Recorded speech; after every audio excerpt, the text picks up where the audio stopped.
Um, make sure that Well, thank you. everything is functioning. Yeah, we had baby born. Okay. Okay.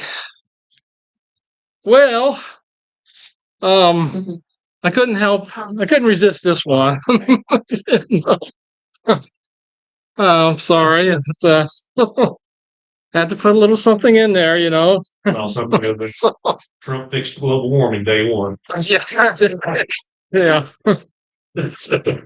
Exactly. So, No, we we're getting ready to let me go ahead and go to the next slide.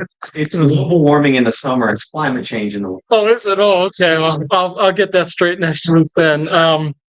We are continuing our study of anti-Semitism. We're in the second part of this study, talking about the history of anti-Semitism. And before we get rolling, just a quick note to those of you here, as well as those that are online, that everything that we've recorded up to last week is up on the YouTube, the church's YouTube website. So avail yourself to those if you would like. Also, I want to mention these are two books that are great resources if you're interested in going a little bit deeper. This is a book that's got a lot of information in it. The Jewish People, Rejected or Beloved by Dr. David Reagan. And it's an excellent resource book. He moves along. I mean, it's a quick read. It really is for as big as it is. There's a lot of information in here. Olivia Melnick is the fellow that I'm quoting quite often in this section that we're in right now. He has several books. One of them is called End Time Anti-Semitism. I think I've mentioned several times that Mr. Melnick's ministry is teaching the history of anti-Semitism to the church. He does seminars, he does conferences, speaks at different prophecy seminars, things like that. If you're interested, you can go to his website and pick up any. Actually, you can get either one of these books on Amazon or wherever it is that you get your books. So, with that, just a quick review from last week. Remember, we looked at these early church fathers, and we had a lot of different quotes from all of them. Basically, they all said the same thing: that the Jews are no good. The Jews should be eliminated. They have nothing to do with the blessings that are coming down the line, and it just goes on and on and on from there. I also mentioned, to try and balance this, that each of these men were also instrumental in helping the church through the first several centuries of its existence. After we read the book of Acts, we think everything was hunky dory, and we're where we're at today, and nothing could be further from the truth. There were a lot of issues, doctrines that needed to be hammered out, and these fellows that I have up on the screen, along with others, were instrumental in keeping the church doctrine on track. And again, this is review. If you weren't here last week, I recommend you go back and check the YouTube video out. I also mentioned that one of the monumental events that took place in the early centuries of the church was Constantine the Great consolidating the Roman Empire. And when he did that, remember, I hope you remember the story I told you, the night before this big battle that they had, he saw a vision of a cross up in the sky, and underneath that cross were the words, "In this sign, conquer." Next day, Constantine won the battle. He becomes the sole ruler of the Roman Empire at this time. He is totally changed from just a few days before that, because he now believes that the Christian God is the one that gave him the victory. And because of that, a few months after that, he issues this Edict of Milan, February 313 AD. And that is very important in church history because it starts the movement of the church being allowed to come out and open. Up to this point, the church was, and I mentioned this last week, went through periods of uh,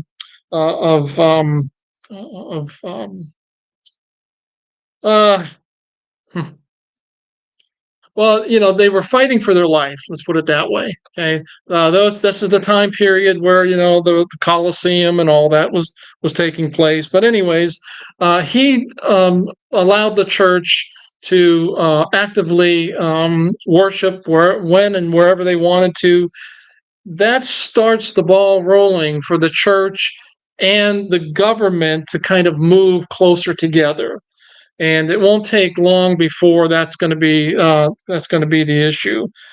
We've been spending a lot of time looking at the past, and we're not finished looking at the past. As a matter of fact, some of you maybe think that we're living in the past. Okay, that's not necessarily the case, but we need to understand the events that took place after the Book of Acts and up until tonight we're talking about the Middle Ages, but and how important those events are, especially when it comes to the subject of anti-Semitism.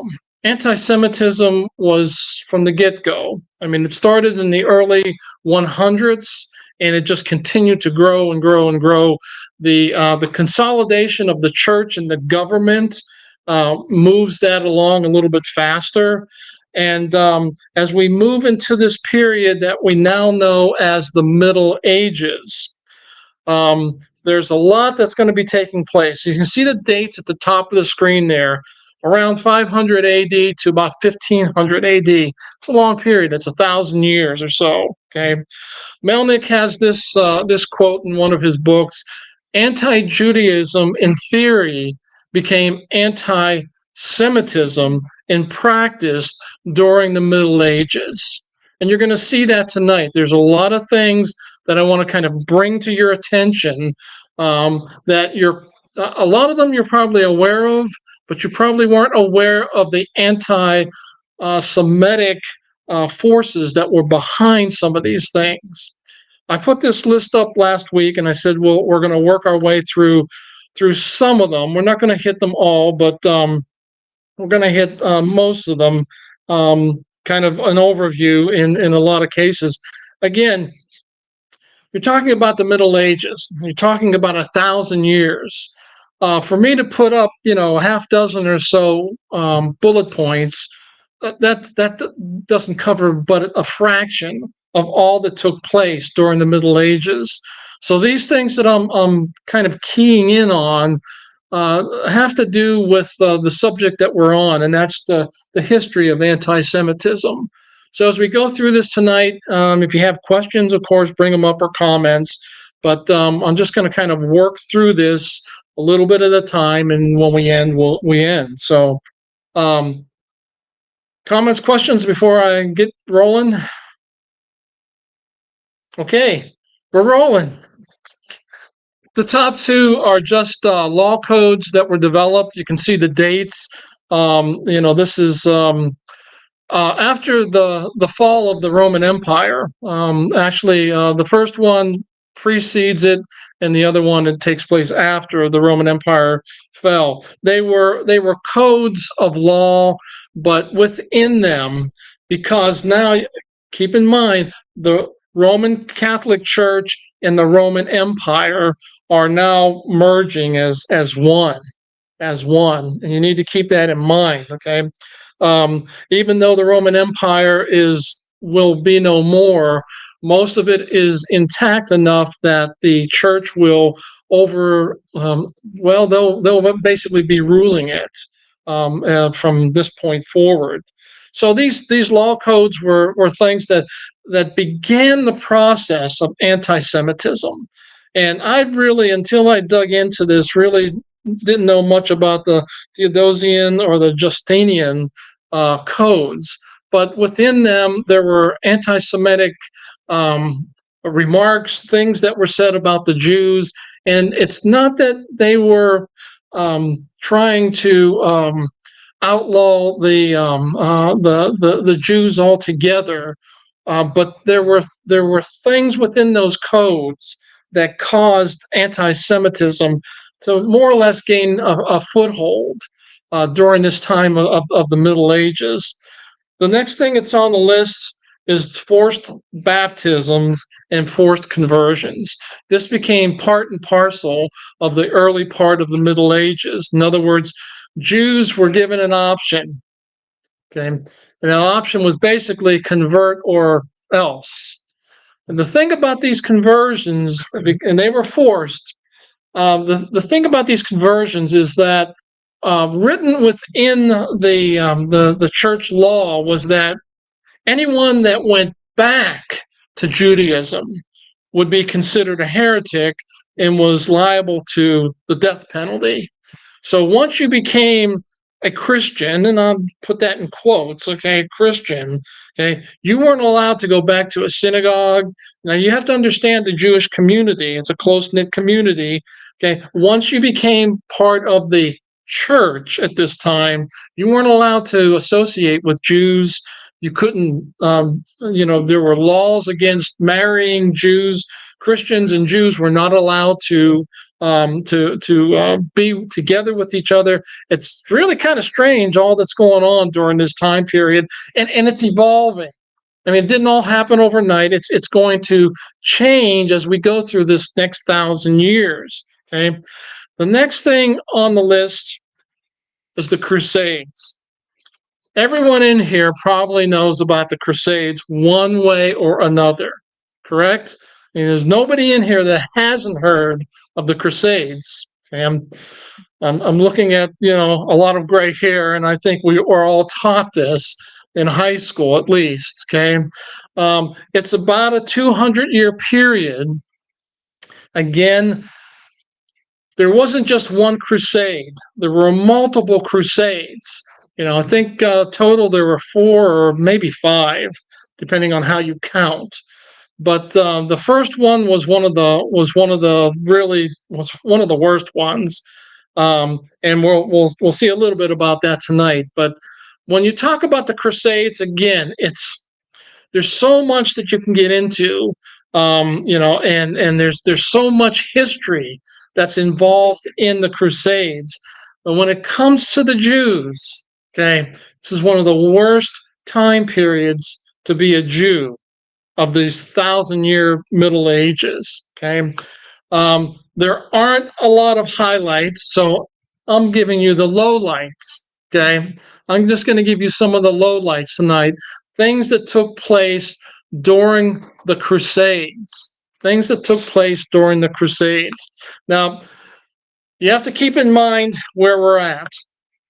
Okay, we're somewhere around 1000 AD or so. The Muslims have taken most of the Middle East, and they're moving, elsewhere. When they move into the area of Israel, okay, there are churches there by this time. The Muslims are destroying churches, they're killing Christians, and so on. And the Pope at this time says, enough is enough. I think he had other reasons, but he basically put out the call: we need to recapture the Holy Land for the church. We need to recapture the Holy Land for the church. And so this caliphate that's going on by the Muslims is going to run directly into the Crusaders, as they are now given the mandate to take back the Holy Land. One of the interesting things that the Pope does, and because he's the Pope, he can do these things, okay? He guarantees total absolution, okay? That means all your sins are forgiven. Total absolution for crimes that will be committed during the Crusades. And the atrocities are going to begin before they even leave France, in Germany and England. The atrocities are going to begin. And guess who's the target of these atrocities? The Jews. The Jews. Okay. They march through Europe on their way to the Holy Land, and it's an opportunity to rid the country or countries of the Jews. And they take that to heart. They take that to heart. As a matter of fact, one of the mottos of this time, and I'd never heard this till I dug into the history of this: kill a Jew, save your soul. That was one of the things that they chanted as they were on their way. Now, you have to understand, when the Pope called for this crusade, it was a matter of gathering the armies of France, of Germany, of England, and having them all go to the Middle East. Well, again, on their way there, this is what takes place. Okay, they are attacking and destroying and killing multiple communities of Jews on the way. Okay? And why can they do this? Why can they not only kill the Jews here, but also over in the Holy Land? Well, the main motto of the Crusades is that God wills it. God wills it. Well, that sounds an awful lot like the Muslims today, those that are teaching, preaching jihad. Okay, who wills it for them? Allah. Allah wills it. Okay, it's Allah's will that they conquer, and they conquer any way that they need to. Okay? We've seen examples of that over the years, but for the Crusaders, they're on their way, and again, it's wave after wave of crusades take place, and each time they go, they're hunting down and killing Jews at the same time. Okay? It's not just the Muslims. I mean, we think of the Muslims because that's the main force of the Crusaders into the Holy Land. But the Jews got caught right in the middle of this whole crusade mentality of Christians at this time. When Jerusalem fell to the Crusaders, they got the date up there, July 15th, 1099. The Jews within the city were gathered together, and they in their synagogues. Okay, the Crusaders blocked the exits, and they burned the synagogues to the ground. And all the while they're doing this, this is historical fact, folks. Okay, it's kind of buried historical fact, but it's there. Okay, while this is going on, they're singing hymns. They're singing hymns. Okay, this was the mentality. The church by this point had already said that the Christ killers need to be done away with, and this was one way they were going to do away with the Jews, especially those in the Holy Land. Now, again, I'm sure it went back and forth depending on the Crusaders, depending on which crusade was in vogue at this time. What was going on? This is a 200-year period of war against mainly the Muslims, but again, the Jews get caught right in the middle of this whole thing. Okay, so there's no problem taking care of the Jews while they're on their way to liberate the Holy Land from the infidels. Okay, questions, comments? Oh, we're just getting rolling. I never knew any of that because I always thought that the Crusades were, well, what it purports, that they were taking the Holy Land back from the Muslims. Mhm. But I didn't realize that that was their attitude towards the Jews. I thought the Jews Yeah. were there, and it would still be part of it. Yeah. That was really shocking. It's a subplot to the main plot. It really is, but it is part of the story. And again, it's part of the history of anti-Semitism. It's part of the history of anti-Semitism. It's interesting though that wasn't taught. No, no. When you studied this is the first I've heard of it. Yeah, yeah. Yeah, it's you know, I mean, I understand when you talk about the Crusades how the Muslims feel, because the Muslims still look at um, those that are Christians as crusaders. Okay, well, it's only a few steps from the Jews having the same view in a lot of cases. Okay, because they were the ones that actually were run over by the Crusaders on the way to the Holy Land to liberate it for Christ. That was the whole idea. Okay, and they captured Jerusalem in the first crusade, and they held it for quite a while. Of course, every Muslim from what I understand, that they could find was killed. Okay, but the Muslims will turn the tables in not too many years and take Jerusalem back. So let me move on. There's another. Again, this is we're tracing the history of anti-Semitism. One of the other things that comes out during the Middle Ages, is something that's known as the ritual murder libel. The ritual murder libel. It's also called blood libel or blood accusation. I don't know if you've ever heard of this. Okay, but this was something new to me that I as I was putting my study together, that took place. Again, this takes place during the Middle Ages. During the Middle Ages. Well, what exactly is this?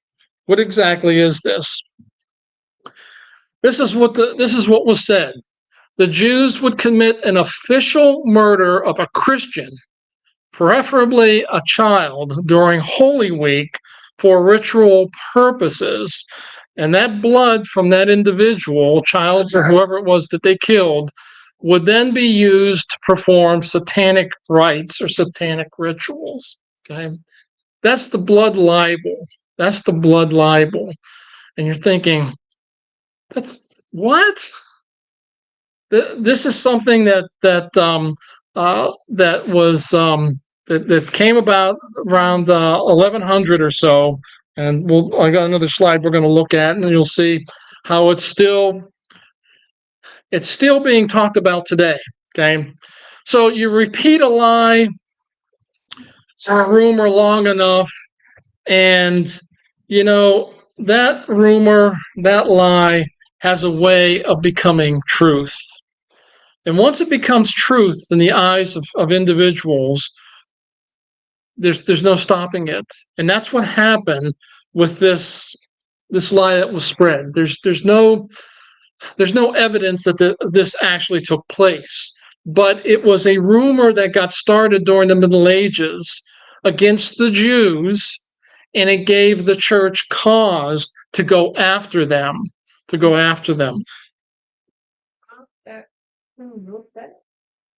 Well, let me show. This is the first case. Okay, this is a slide by Olivia Melnick in one of his presentations that I was able to capture. Okay, the first recorded incidence of this takes place in England in 1141. This body of a boy was found on Good Friday, and the only testimony they have is of a monk. He's the only one that supposedly witnessed this. Okay, and from there, it was like wildfire.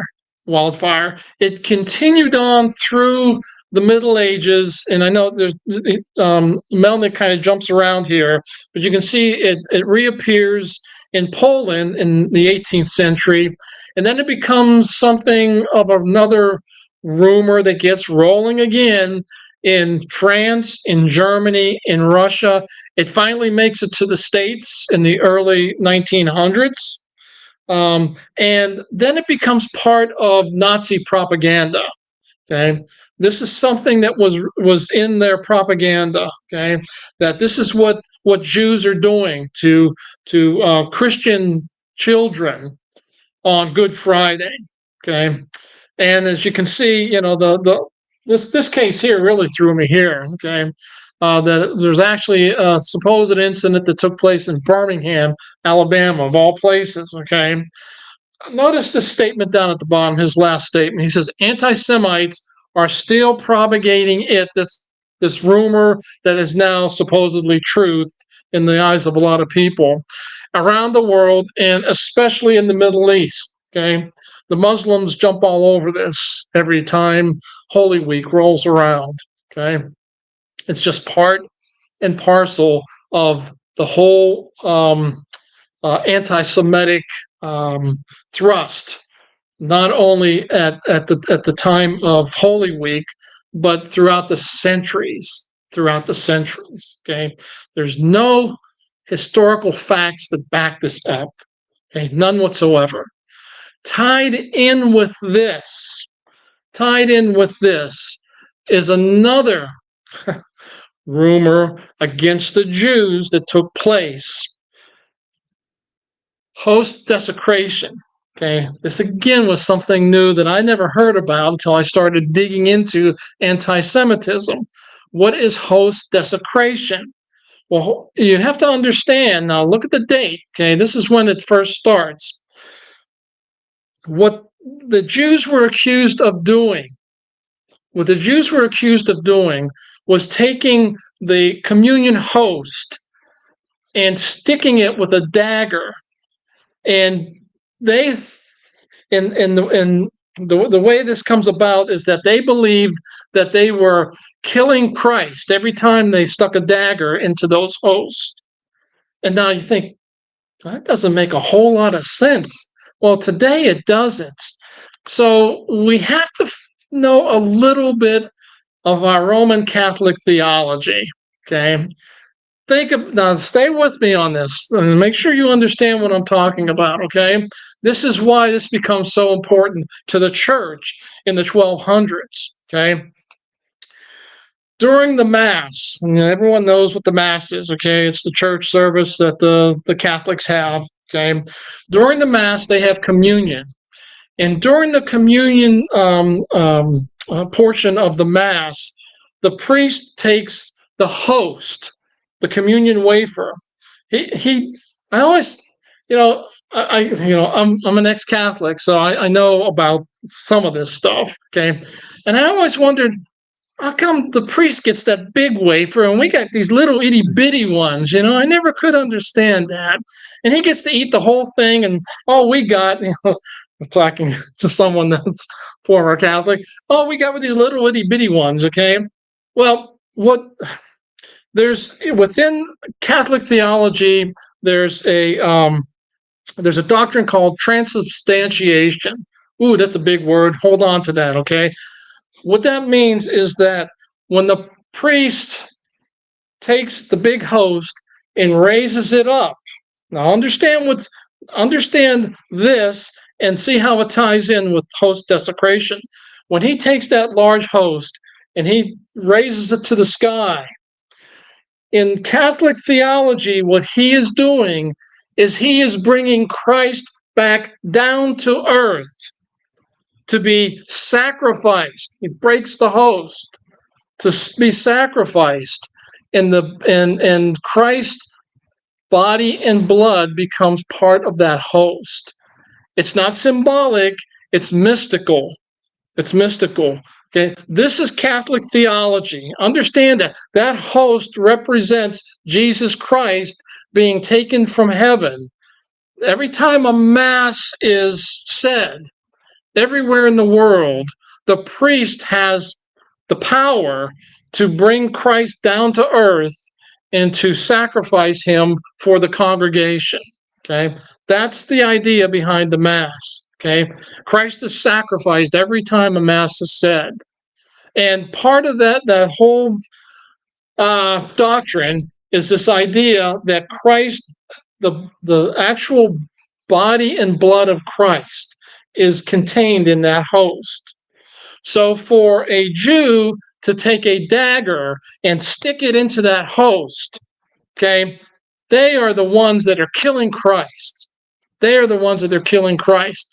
And this becomes something that becomes, again, like wildfire. I mean, think of the rumors that we have heard over our lifetime that were just that. But boy, once they got started, they were everywhere. They were everywhere. Okay. Why am I telling you this? Because again, it ties in with anti-Semitism. because over 100,000 Jews are going to be massacred based on rumor and hearsay during this time period. Okay? That's how serious this was to the church at this time. To desecrate the host meant that you were killing Christ.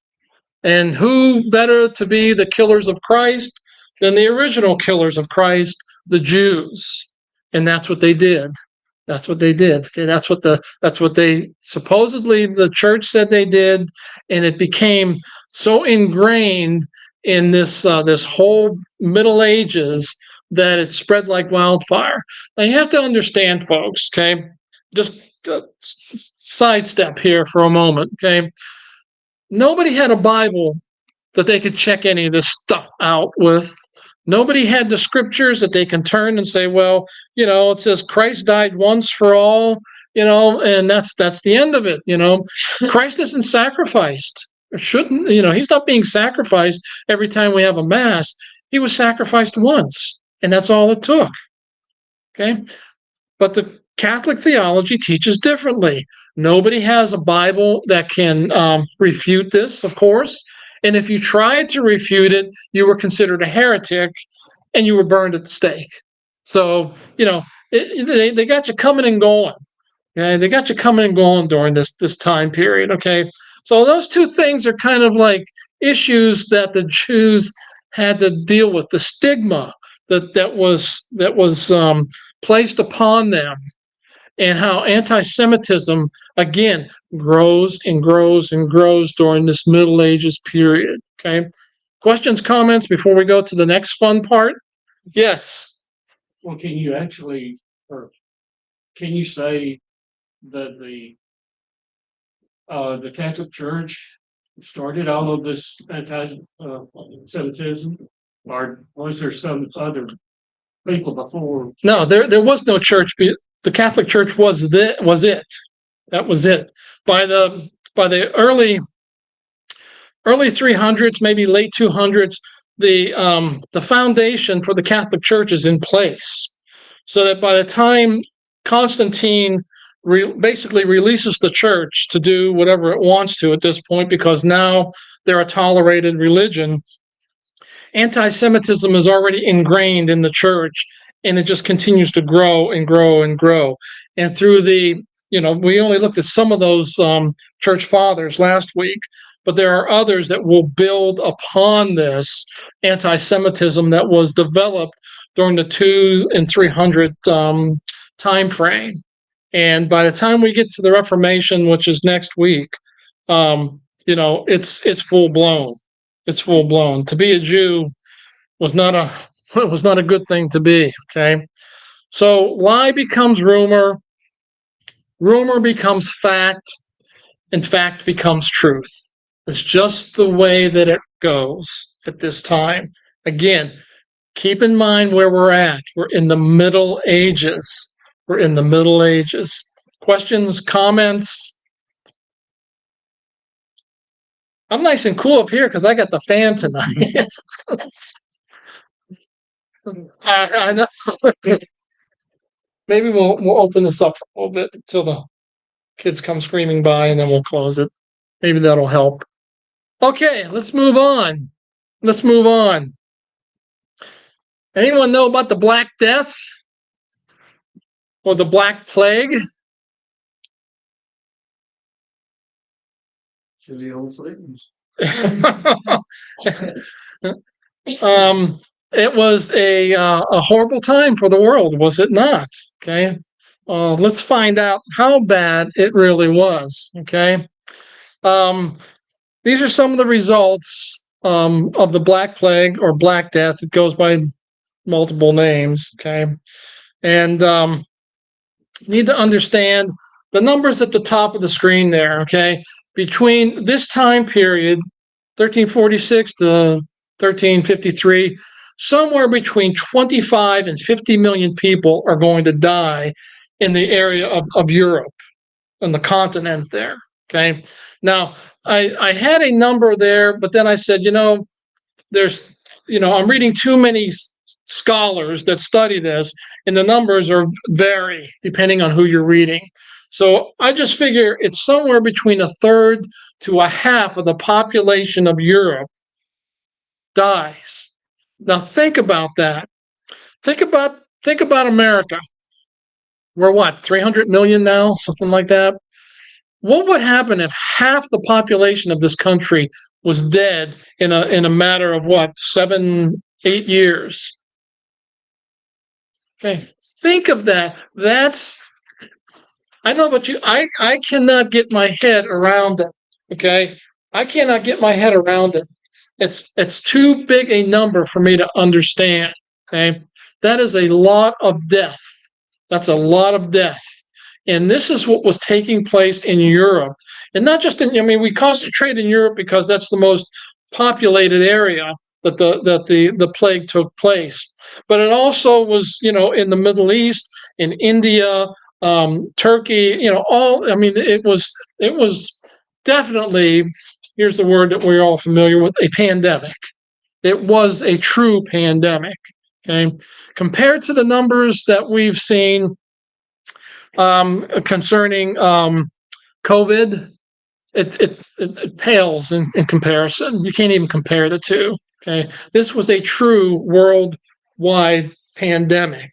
Okay, to make matters worse, here we go again. Okay, not only are we dealing with all these people dying, but now the Jewish communities are being accused of poisoning the wells of Europe. And that's why so many people are dying of this disease. There was no rationality to it. They did not understand where this disease came from. All they knew is that millions of people were dying. I mean, I mean, and that the first slide I showed wasn't trying to be funny, but it's actually true. They would actually roll carts through the streets and tell people to bring the dead ones out so they could take them and burn them. It's what they did. There were too many people to bury. They couldn't bury them all, so they were burning people. They hit the corpses. Okay, that's how bad things were. But the Jews are the ones, of course, that are the source of the plague. So how are we going to deal with that? Well, we're going to get on the Jews, right? We're going to get on the Jews. Okay. We have to keep in mind this is important to understand. Okay, I mentioned this last week, I think, and it's a little bit better this week. Okay? The Jews followed very strict sanitary, very strict kosher laws within their communities, and because of that, the plague did not affect them as much as it did those outside their communities.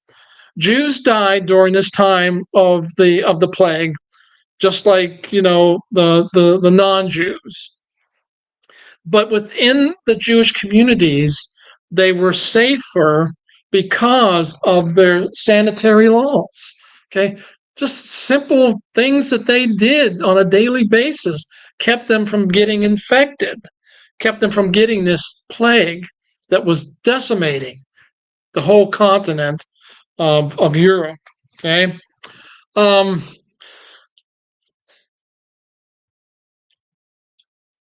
Because of the stories like the poisoning of the wells, okay, throughout the European continent, the number that I got from, I think, Olivia Melnick, was that there were 200 Jewish communities that were destroyed, and we don't know how many lives were taken at this time. Jewish lives were taken. Okay, this is. You could study the Black Plague for a long time, and you probably won't run into some of this stuff. You just won't. What's the real source of the plague? What was the real source of the plague? Rats. Wasn't so much the rats. The fleas. It was the fleas on the rats. And you know where they came from? No, they did not come from dogs. That's on the road. Well, you just went off the tracks.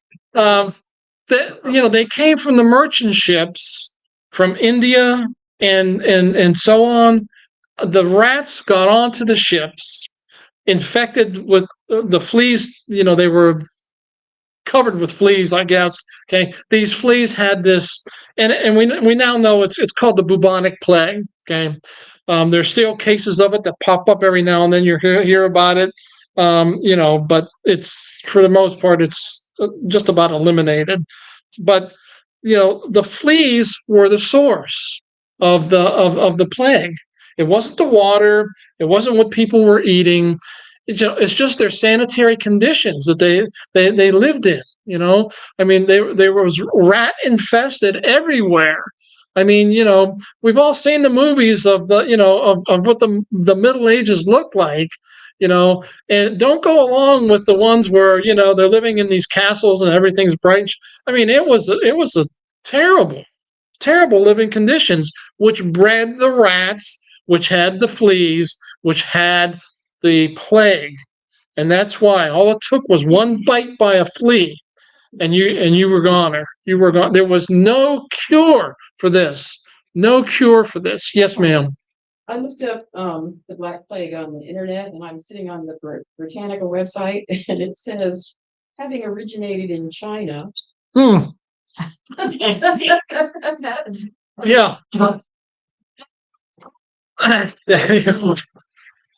Yeah.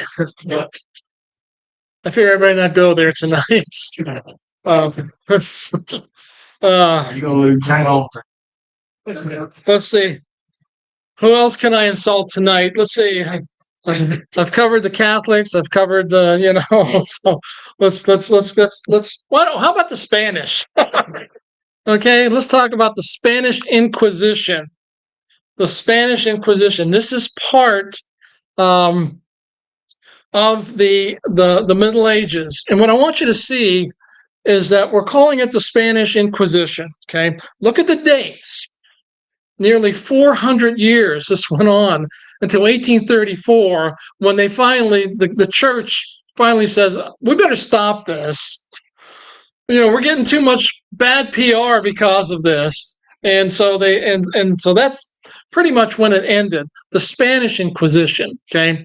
And we always know, because that's the one that gets all the press, right? But the Inquisition itself actually started in France. It started in France in the 12th century. Started in France in the 12th century, and look what they were trying to do. They were trying to root out heresy in the Catholic Church.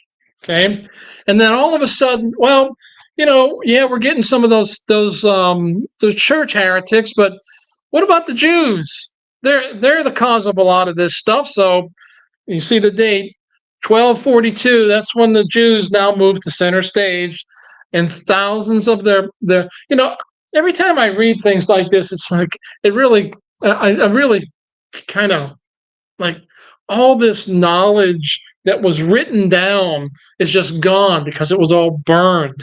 Okay, they would go into the synagogues and they would gather all of their papers up, and they would have a big bonfire.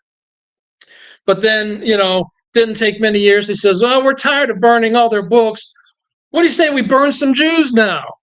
And that's what they started doing. Okay, Jews were burned at the stake during the French Inquisition. Okay, this is where it started. This is where it started. They kind of got their feet, on the ground here as far as the Inquisition. The church was on a roll now. Okay, and this kind of spread until, and you see down at the bottom, the last bullet point there, in 1479, that's when King Ferdinand and Queen Isabella, and we all know those names, right? That's when they decided, well, we can't let the French have all the fun, so we're going to have our own Inquisition. And that's what they did. They were convinced by the church to begin an Inquisition once again against heretics. That was the main focus, was to root out heresy in the church. And you could be burned at the stake for a lot of different things. Okay, I mean, you didn't have to be a Jew. I mean, there were lots of Gentiles that were burned at the stake during this time frame of the Middle Ages. It was a terrible, terrible time. Okay, They had been convinced by the Grand Inquisitor, and basically he said that we're not going to get all these Jews, so why don't we just kick them all out of the country? And that's what they did in 1492. Remember, I mentioned last week, what happened in 1492? Everyone says, Columbus sailed the ocean blue. Well, yeah, he did, but even, I think more important than that is that the Jews were rounded up and expelled from the country of Spain. All of them, and we're talking hundreds and hundreds of thousands of Jews they were given a time frame in which they had to leave, and they had to basically leave. A lot of them had to leave with just the clothes on their backs. That's all they had. Okay, all their money, all their wealth, all their property, all their possessions was taken by the government and by the church. Excuse me. Okay, it's a combination now. Okay, who gets what? We'll divvy it up later. Let's just accumulate it all. Okay, so notice where they went. The one that really kind of strikes me, and it's like, oh, these the poor Jews. Here we go again. Many of them went to Portugal. Now, if you know your geography, okay, that's why I love maps. And I didn't put a map up here, but we have Spain, and then what's right next to Spain? Portugal. And guess what? Those Portuguese, they wanted in on this action too. So the church in Portugal started its own inquisition also. Okay, and so the Jews, they left. What's the out of the frying pan into the fire? A lot of them left and went to Portugal. Well, guess what? It was even worse in Portugal than it was in Spain. So this is what was happening during this period that we call the Middle Ages. Okay, and honestly, I'm just kind of giving you some of the I call them highlights, kind of the lowlights of what was taking place during that 1,000 year time period. Okay, it's the Dark Ages. It's also known as the Dark Ages. Well, it was dark for a reason. Okay, besides the plague that decimated Europe, there was so much going on within the church against the Jews at this time that it's hard to put it all in just one small slide presentation like this or class like this. So all I'm trying to do is give you a broad overview of what was taking place at this time. Okay. Olivia Melnick kind of sums up this section of his book when he talks about the Middle Ages, and he says this. He says, by the end of the 15th century, the Jew had become, in the view of medieval culture, an undesirable agent of whom? Satan. Okay, as noted by the use of demonic terms in referring to Jewish people. The terms Jewish and diabolical are now synonymous. They're the same. Understandably, to Jews, the cross became known as a symbol of disaster. It's pretty sad, isn't it? It's pretty sad. I mean, I understand the history. I understand we have one church at this time. Nothing else is playing yet, but we have the church supposedly acting as God's agent on earth to eliminate the Jews. And they did a pretty good job of it during this time period. They really did. And I hope that if nothing else, you understand what the Jews were up against during this time. And just something that I don't think we as believers today understand. Now, I know, we don't have a synagogue in this county. You have to go into Chattanooga, I think, to get to a synagogue. Whether there's Jews living here where we're at, I don't know. But you know what? Every time that we have an opportunity, and when we get to the end of our study here in a few weeks, kind of wrap things up, we need to keep this in mind. As believers, like it or not, we're carrying a lot of baggage when we go to speak to anyone outside of our faith, whether they be Muslims or whether they be Jews. We carry a lot of baggage. Okay. And what we've seen tonight is some of that baggage. Okay. That is what's remembered. That is what is taught. That is what is rehearsed over and over and over to Jews, especially those that are striving to live their faith. Okay.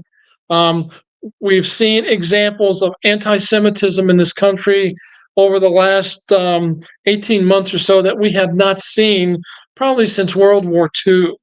Okay.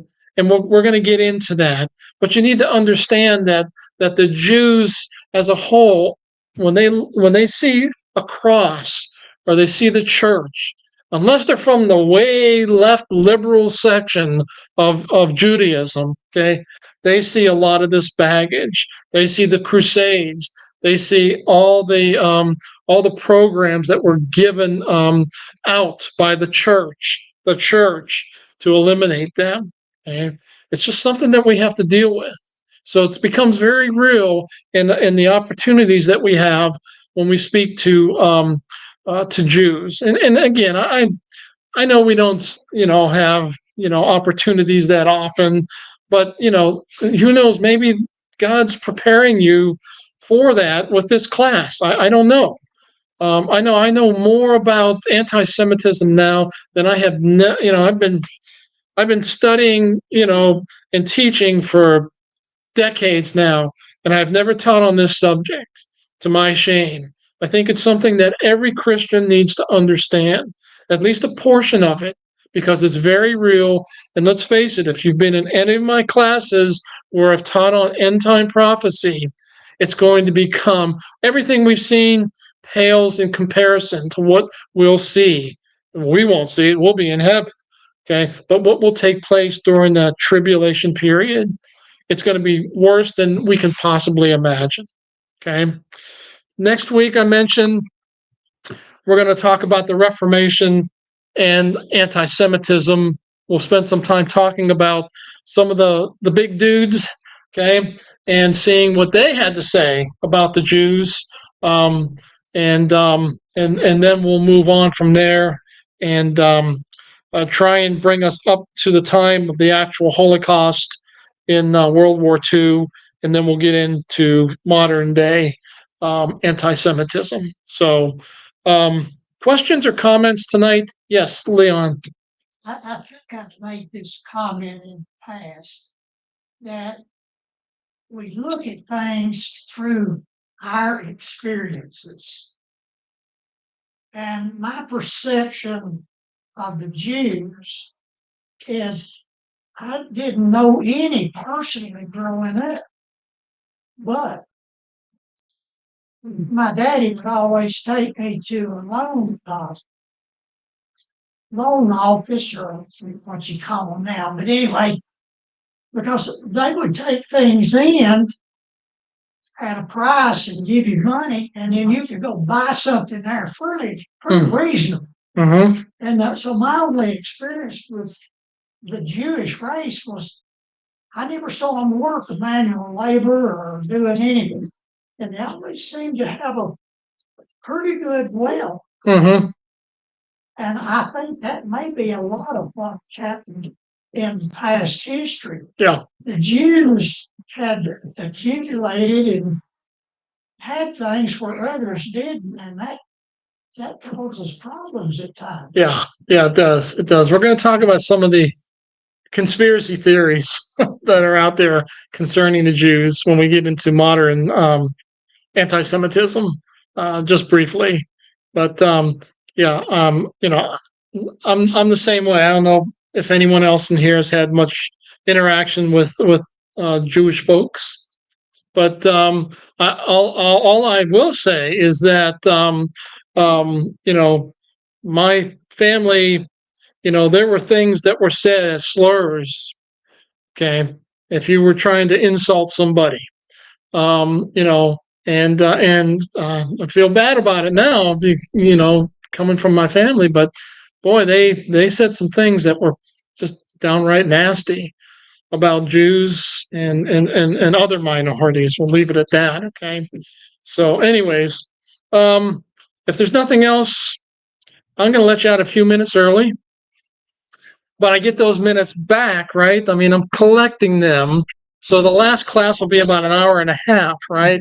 So let me close this in a word of prayer, and then we'll let you go, and you can get out into the hall before you get run over by the banshees that are going to be screaming down the hall here shortly. Let's pray.